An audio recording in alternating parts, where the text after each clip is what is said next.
بسم الله الرحمن الرحيم. الحمد لله رب العالمين، وصلى الله وسلم وبارك على نبينا محمد وعلى آله وصحبه أجمعين. أما بعد، ہم لوگ شرح عمدۃ الاحکام اب ہم لوگ پڑھنے جا رہے ہیں. عمدۃ الاحکام میں کل ہم لوگوں نے تقریباً 2 حدیثیں پڑھ لی تھیں. اب ہم لوگوں کو تیسری حدیث سے پڑھنا ہے، تو تھوڑا سا پھر سے اس کی قرأت ہو جائے، عبارت خوانی ہو جائے تیسری حدیث کی. اس کے بعد انشاءاللہ ہم لوگ اس کی وضاحت سنتے ہیں. پڑھیں کوئی عبارت.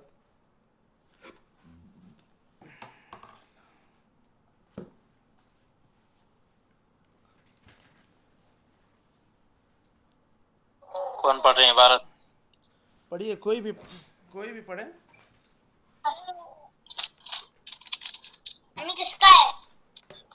بسم اللہ الرحمن الرحیم.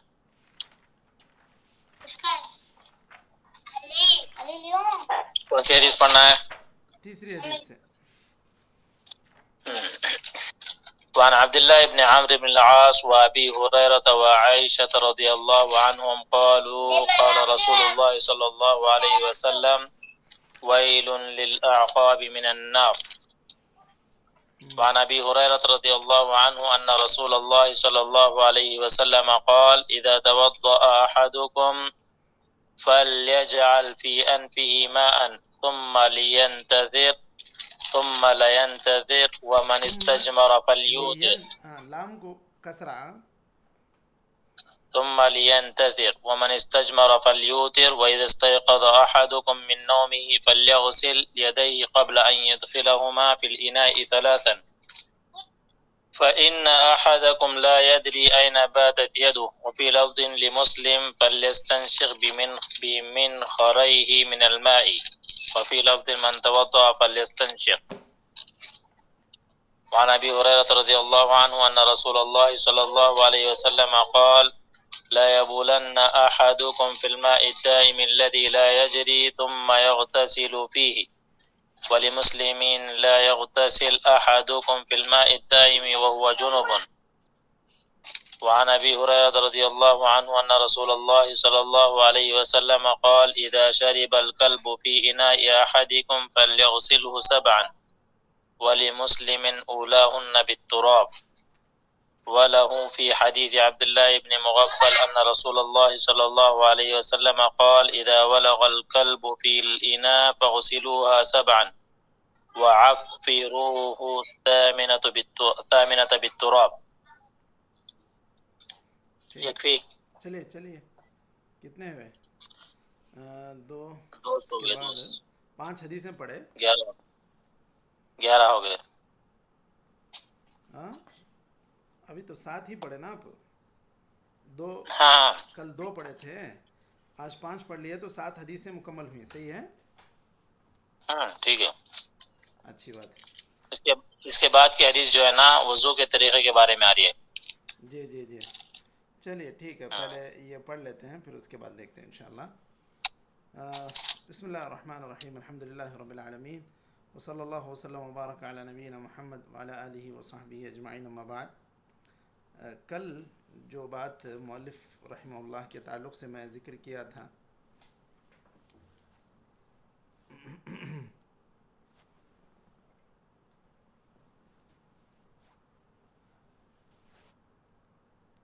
کل جو بات میں مؤلف یعنی تیسیر العلام کے مؤلف جو ہیں اس تعلق سے ذکر کیا تھا کہ ان کے گزرنے کو قریب 70 سال گزرے ہیں یا 70 سال ہو گئے ہیں.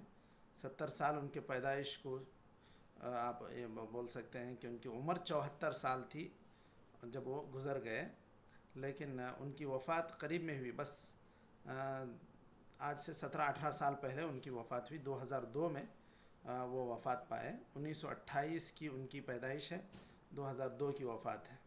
ہجری کے اعتبار سے 1423 ہجری میں ان کی وفات ہوئی. اب 1442 میں ہم ہیں تو یوں سمجھیے کہ 18-19 سال کی بات ہے. تو ماضی قریب ہی کے یہ شیخ ہیں جو تیسیر العلام شرح عمدۃ الاحکام انہوں نے لکھی تھی.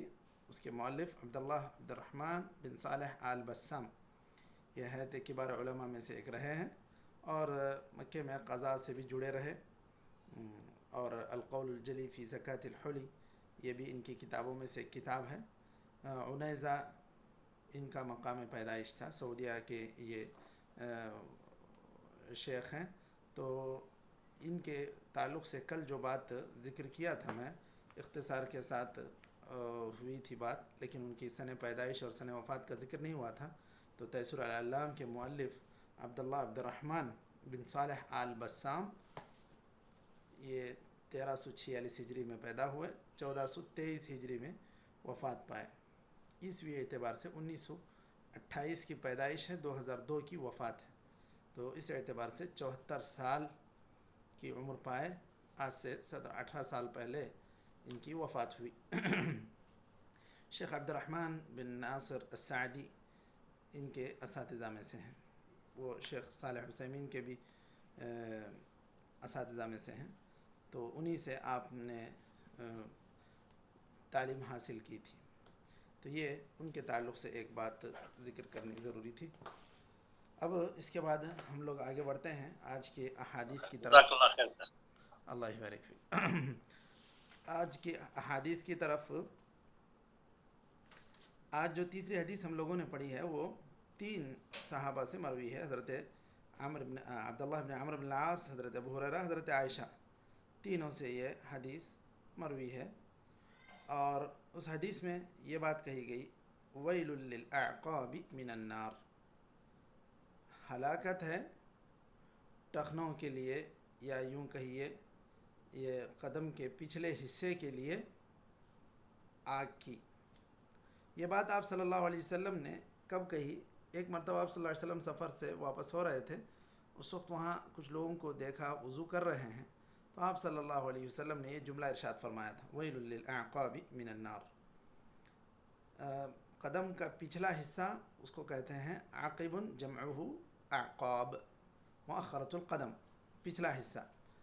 اب نبی کریم صلی اللہ علیہ وسلم نے یہ بات کہی کہ جو پیر کا پچھلا حصہ ہے اس کو اگر پانی نہ پہنچے تو وہ گویا کہ جہنم میں جلے گا، جہنم کی آگ اس کو چھوئے گی۔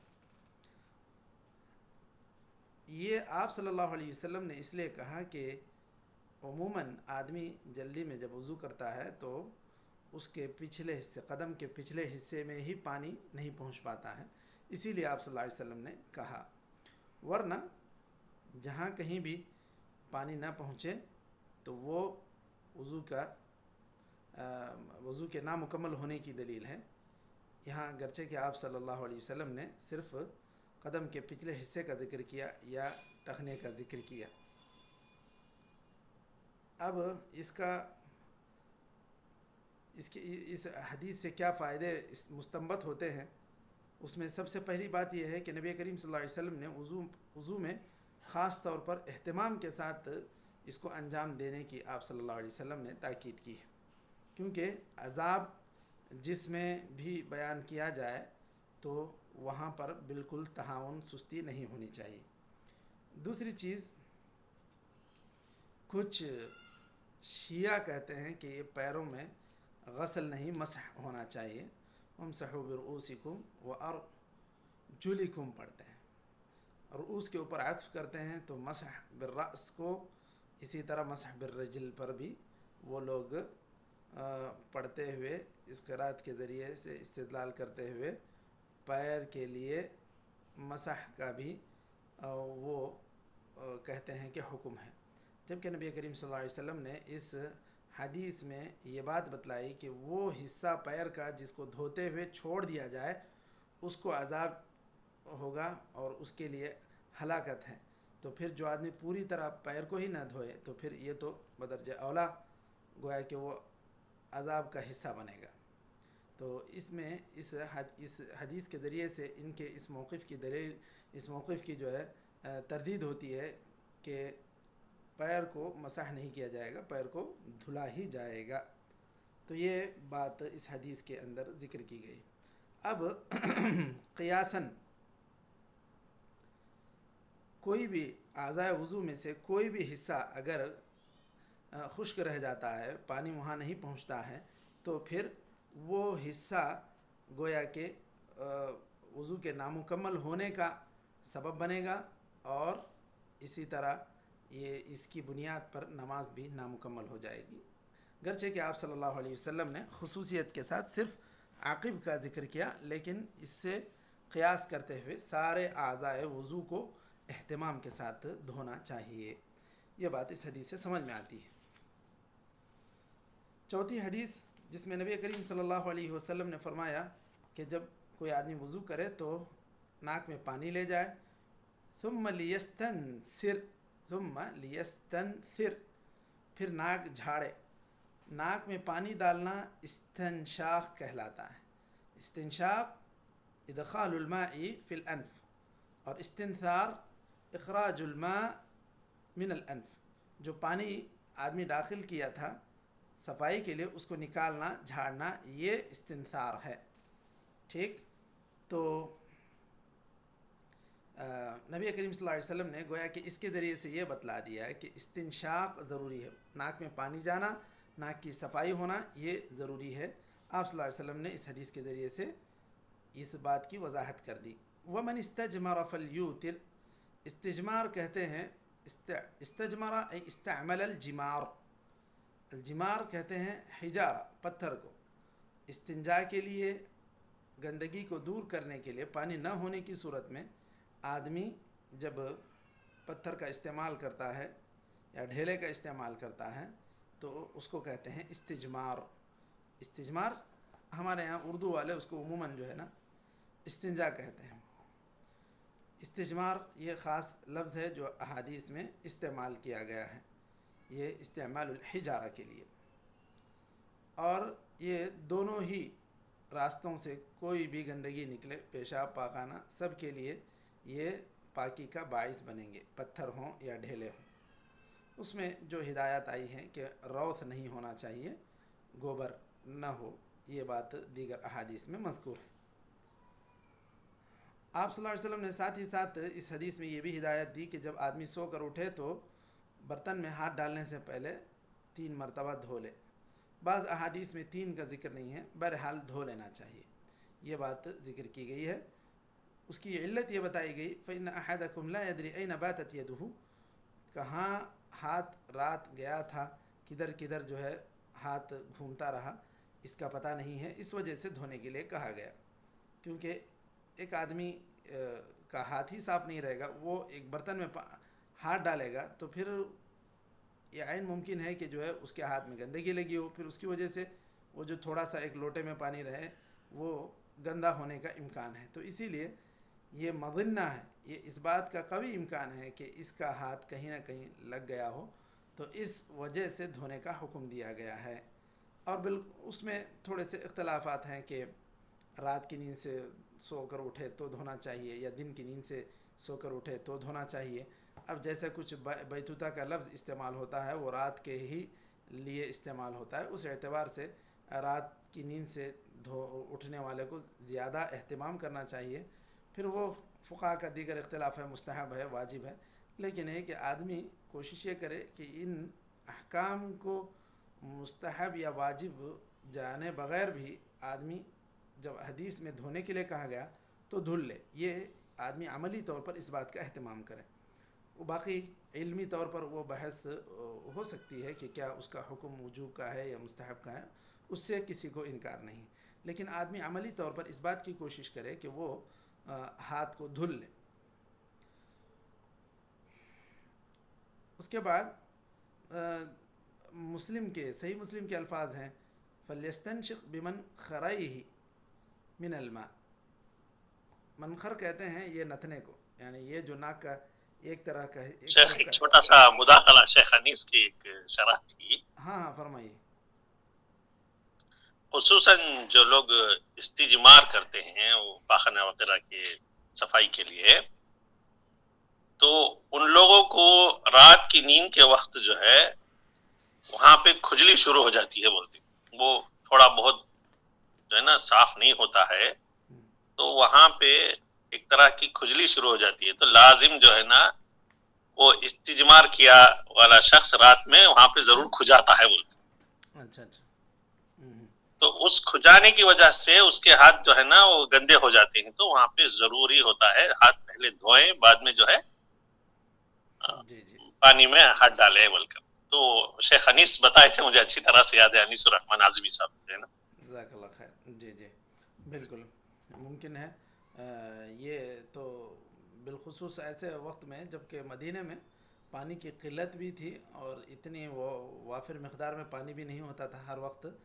آپ سب جانتے ہیں جو حضرت عثمان نے جو کنواں خریدا یہودی سے, پھر اس کو وقف کیا مسلمانوں کے لیے, اس کے بعد مسلمانوں کے پانی کی مشکلات میں آسانی آئی, تو یہ ساری چیزیں تو ممکن تھیں. تو بہرحال آدمی کو کوشش یہ کرنی چاہیے کہ ہاتھ کو دھل لے. اب تو بلا وجہ بھی دھونے کے لیے جو ہے مجبور کیا جا رہا ہے, یا دھونے پر جو ہے دھونے کی تاکید کی جا رہی ہے. یہ بات تو نبی کریم صلی اللہ علیہ وسلم نے 1400 سال پہلے ہی سے کہہ دی تھی کہ ہاتھ کی صفائی کی تاکید ضروری ہے, ہاتھ کی صفائی یقینی ہونا چاہیے. چلیے اس کے بعد جو مسلم کی حدیث ہے, اپنے دونوں نتنے سے آدمی ناک میں پانی چڑھائے, یہ منخر کہتے ہیں. یہ ایک نتنا ایک منخر, منخرے ہی جو اس میں تسنیہ استعمال ہوا ہے, یہ دونوں نتنے سے آدمی ناک میں پانی چڑھائے, تھوڑا کھینچے. اور دوسرے الفاظ میں من توضأ فلیستنشق, وضو کر رہے ہیں آپ تو پھر آپ کو استنشاق کرنا چاہیے. اب یہ فقہا کی ایک الگ بحث ہے کہ پھر وہ وجوب ہے مستحب ہے, وہ دوسری بات. لیکن یہ کہ آدمی وضو کی نیت سے جب وضو کر رہا ہے تو پھر ناک میں پانی چڑھانے کا ضرور خیال کرے. یہ ہو گئی چوتھی حدیث. اور اس کے ذریعے سے ہمیں یہ پتہ چلتا ہے کہ استنشاق اور استنثار یہ ضروری ہے, کیونکہ نبی کریم صلی اللہ علیہ وسلم نے اس کی طرف توجہ دلائی. فلیستنشق ولیستنثر, یہ جو امر کے الفاظ ہیں اس کو سامنے رکھتے ہوئے آدمی کو بالکل اس کا اہتمام کرنا چاہیے. امام نووی نے اس کے ذریعے سے وجوب پر استدلال کیا ہے کہ یہ واجب ہے. اور اسی طرح جو استنجا کرے, جو استجمار کرے, جو پتھر کا استعمال کرے پاکی صفائی کے لیے, تو اسے طاق عدد میں اپنی صفائی کرنی چاہیے. 3, 5, 7 یہ بات آپ صلی اللہ علیہ وسلم نے ومن استجمر فلیوتر کے ذریعے سے کہی ہے. اچھا, یہاں ایک چھوٹا سا استدلال امام ابن حجر رحمۃ اللہ علیہ نے کیا ہے کہ آدمی کا بدن پورا پاک صاف ہونا ضروری ہے, لیکن یہ جو استجمار کی کیفیت ہے, استجمار جو انسان کرتا ہے تو پھر تھوڑی سی جگہ ایسی ہوگی جو پوری طرح صاف نہیں ہوئی ہوگی. تو یہاں پر یہ جو موضع القدر ہے اس کی تھوڑی سی جو گندگی ہے, اس کا جو اثر باقی رہ جاتا ہے نجاست کا, وہ معفو عنہ ہے, یعنی اللہ تعالیٰ اس کو معاف کر دیا ہے. یہ بات بعض فقہاء نے استدلال کے طور پر یہاں ذکر کیا ہے. تو یہ چونکہ آدمی کتنا بھی کیا کہتے ہیں پتھر کے ذریعے سے 3 سے کرے 5 سے کرے, پھر بھی وہ بات نہیں ہوگی جو پانی سے پاکی حاصل کرنے میں ہو جاتی ہے. تو یہ بات رخصت کے طور پر اللہ تعالیٰ نے گویا کہ رکھ دی. اس کے بعد مزید اس سے استدلالات اور اس کے استنباطات اگر ہم پڑھتے جائیں گے تو شاید بات طویل ہو جائے گی. بات چونکہ حدیث یہ واضح ہے, ہم لوگ آگے بڑھتے ہیں. 5ویں حدیث, لا يبولن احدكم في الماء الدائم الذي لا يجري ثم يغتسل فيه, کھڑے ہوئے پانی میں پیشاب نہ کرے جو پانی کے نہیں بہتا ہے, کیونکہ آدمی کو غسل کی ضرورت ہوگی تو پھر اسی پانی میں غسل کرے گا. اور اسی طرح آپ صلی اللہ علیہ وسلم نے جہاں پیشاب کرنے سے منع کیا وہاں پر اس میں غسل کرنے سے بھی منع کیا جب جنابت کی حالت میں ہو.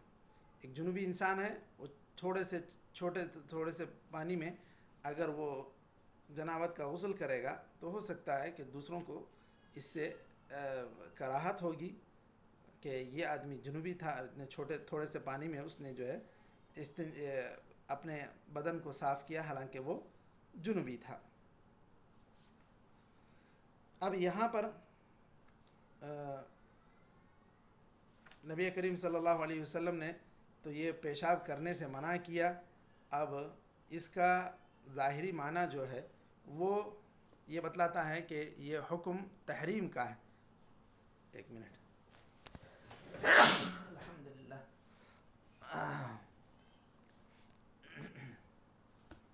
يرحمك الله. یہدیکم اللہ.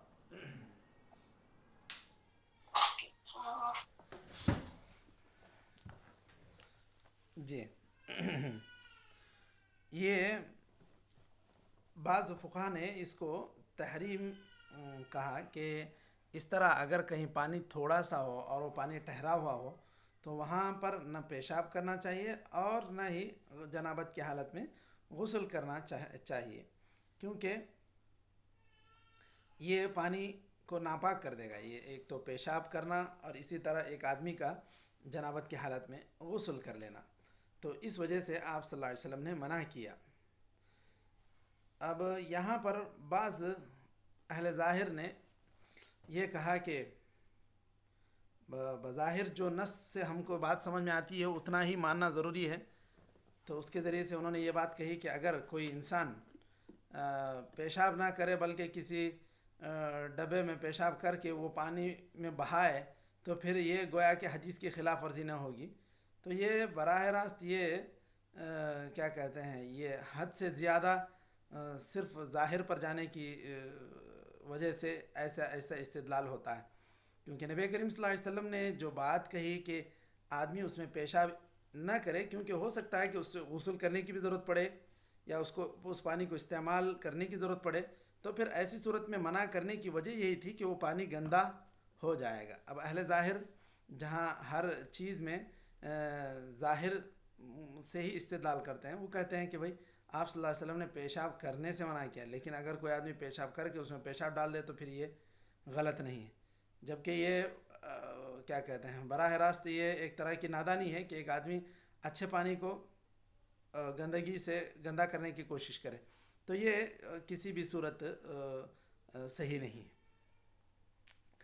اس کے بعد چھٹی حدیث میں آپ صلی اللہ علیہ وسلم نے کہا کتا اگر پانی پی لے تو ایسی صورت میں آدمی کو چاہیے کہ اس کو 7 مرتبہ دھوئے اور پہلی مرتبہ مٹی سے دھوئے. بعض اس میں پہلی مرتبہ یا آخری مرتبہ کہا گیا، اور بعض روایتوں میں یہ کہا گیا کہ 8ویں مرتبہ مٹی سے دھویا جائے. یعنی یہ 7 مرتبہ تو دھونا ایک طرف ہو گیا، لیکن 8ویں مرتبہ مٹی سے دھونے کے لیے کہا گیا. تو یہ بعض روایتوں میں زیادتی ہے، بعض روایتوں میں کہ 7 مرتبہ کہا گیا. اگر اس میں پہلی مرتبہ ہی کوئی آدمی مٹی سے دھو دے تو پھر وہ مٹی کو اچھی طرح صفائی کرنے میں بھی مدد ملے گی، باقیہ 6 مرتبہ جب آدمی دھوئے گا تب. اب عفروہ کہتے ہیں، التعفیر التمریغ فی العفر. العفر کہتے ہیں تراب کو، مٹی میں سے اس کو گویا کہ مل دینا یا مٹی سے اس کو رگڑ دینا، دھل دینا. اب یہاں بعض علماء نے یا بعض معاصرین نے یہ کہا کہ اگر کوئی ایسا کیمیکل ہے یا ایسا شیمپو ہے جو اتنا قوی ہے جس کے ذریعے سے ایسے جانور کے جراثیم وغیرہ ختم ہو جاتے ہیں، تو کیا پھر وہاں 1-2-3 مرتبہ دھل لینا کافی ہے؟ تو صحیح بات یہ ہے کہ اس طرح کی عقل ہر چیز میں دوڑانے کی ضرورت نہیں ہے. جب نبی کریم صلی اللہ علیہ وسلم نے کھلے الفاظ میں کہہ دیا کہ 7 مرتبہ دھل لو، 1 مرتبہ مٹی سے دھل لو، تو بات ختم ہو جاتی ہے. بلکہ بعض جو علم حدیث کو جو لوگ پڑھتے ہیں، جو لوگ جدید علوم کو پڑھتے ہیں، وہ لوگ یہ بھی بتاتے ہیں کہ مٹی کے ذریعے سے جس طرح وہ کتے کے جراثیم کا خاتمہ ہوتا ہے، اس طرح کوئی شیمپو کام نہیں کرتا. تو یہ نبی کریم صلی اللہ علیہ وسلم کی جو بات ہے، یہ بات گویا کہ اس طرح معجزے کے طور پر ثابت ہو سکتی ہے. آدمی اب اس کو ایک تعبدی انداز میں، وہ اس انداز میں کہ نبی کریم صلی اللہ علیہ وسلم نے فرمایا مان لے، مان کر چلے، تو وہ زیادہ بہتر ہے اور وہی انسان سے مطلوب ہے. ایسا نہیں کہ جب یہ جدید علوم پڑھنے والے کچھ ریسرچ کر کے بتائیں تو پھر اس کے بعد ہم اہتمام کریں، ایسی بات نہیں ہونی چاہیے. 7ویں حدیث، چلیے اس کے بعد